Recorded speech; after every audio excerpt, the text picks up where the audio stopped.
هذا السائل من جمهورية مصر العربية محمد صاد يقول: فضيلة الشيخ، بأن أنا أعمل في المملكة واستدعيت زوجتي لزيارتي، وبالفعل أتت لدي، وكان لي مدة كبيرة بعيدا عنها، ووصلت لي في شهر رمضان، وأتيتها في نهار رمضان، ولم أدري ما كفارة ذلك، وبعد ذلك ب3 أشهر أديت فريضة الحج أنا وزوجتي.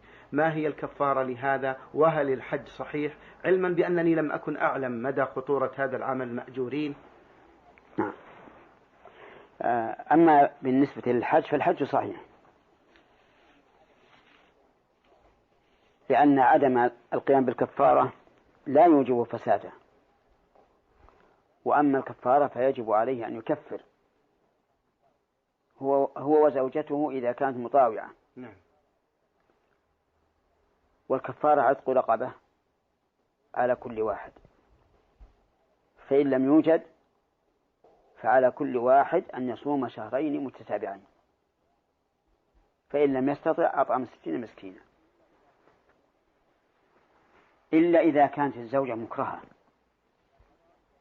فإنه لا شيء عليها، لا قضاء ولا كفارة. كذلك لو كانت الزوجة تظن أنه يجب عليها إجابة الزوج، في هذه الحال فإنه ليس عليها قضاء ولا كفارة، لأنها جاهلة.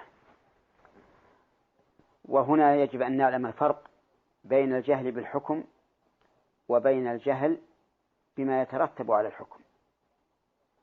الجهل بالحكم يعذر به الإنسان ولا يترتب على فعله شيء، والجهل بما يترتب على الفعل لا يسقط ما يجب فيه. فمثل إذا كان رجل جامع في نهار رمضان يعلم أنه حرام، لكن لا يعلم أن فيه هذه الكفارة المغلظة، فإن الكفارة لا تسقط عنه، يجب أن يكفر. وأما إذا كان يظن أنه لا شيء فيه، يعني ليس فيه تحريم، فهذا ليس عليه شيء. ويدل لهذا قصة الرجل الذي جامع زوجته في نهار رمضان في عهد النبي صلى الله عليه وعلى آله وسلم، ثم أتى إلى النبي صلى الله عليه وعلى آله وسلم وأخبره، فأمره النبي وقال: ماذا علي؟ فأخبره النبي صلى الله عليه وسلم بالكفارة.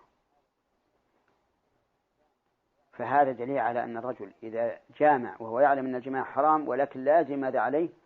أن عليه الكفارة ولا بد. استدراك على ما وضع في قصة المرأة التي قدمت على زوجها وجامعها في نهار رمضان، أقول إذا كانت المرأة حين قدومها مفطرة على أنها مسافرة ثم جمعها زوجها فليس عليها هي شيء، لأن القول الراجح أن المسافر إذا قدم مفطرا فإنه لازمه الإمساك، بل يبقى على فطره.